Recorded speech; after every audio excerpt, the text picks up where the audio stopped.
বিয়ের পরে ছেলেরা বউকে কেন যে এত ভয় পায় বুঝি না বাপু। আমি তো একদমই ভয় পাই না। এই যে আমার বউর মুখের উপর আমি বলে দিলাম যে এখন আমি থালা বাসন মাজতে পারবো না, এখন আমি ঘরটা ঝাড়িয়ে দিচ্ছি, কালকে সকালে থালা বাসন মেজে দেবো, তো ভয়ের কি আছে?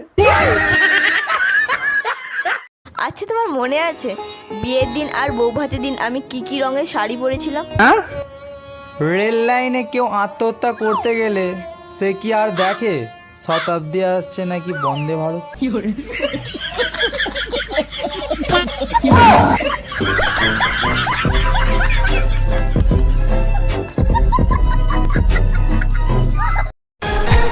এই শুনছো, চলো না একটু চিড়িয়াখানা থেকে ঘুরে এসি। সেই কতদিন চিড়িয়াখানায় যাই না।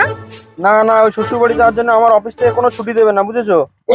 কি থুকি কি ভুলভাল বলে ফেলেছি, এই সরি। ভুল।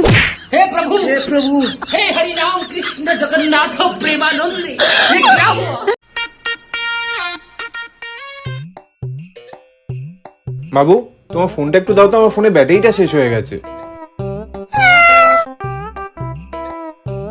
পাসওয়ার্ড কি? তোমার এক্স এর বার্থ ডেট। রং দেখাচ্ছে, খুলছে না তো। তার মানে তোমার এক্স এর বার্থডে তোমার এখনো মনে আছে?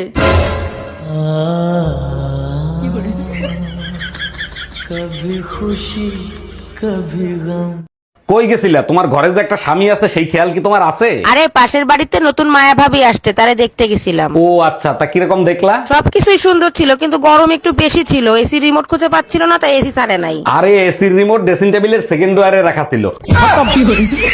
Bye bye, tata, good bye.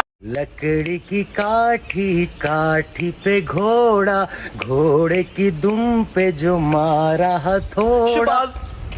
आज मैं बहुत सैड हूँ यार, कुछ सैड सॉन्ग सुना, सैड। लकड़ी की काठी काठी पे घोड़ा, घोड़े की दुम पे जो मारा हथौड़ा। মামুন তোমাকে ডাকি, তুমি শোনো না, তাড়াতাড়ি খাবার খেতে এসো। দেখো আমি তোমার স্বামী, আমার নাম ধরে ডাকবা না, তাতে তোমার গুনাহ হবে। আচ্ছা ঠিক আছে। ও ভাই তুই আমার নাম ধরেই ডাকিস।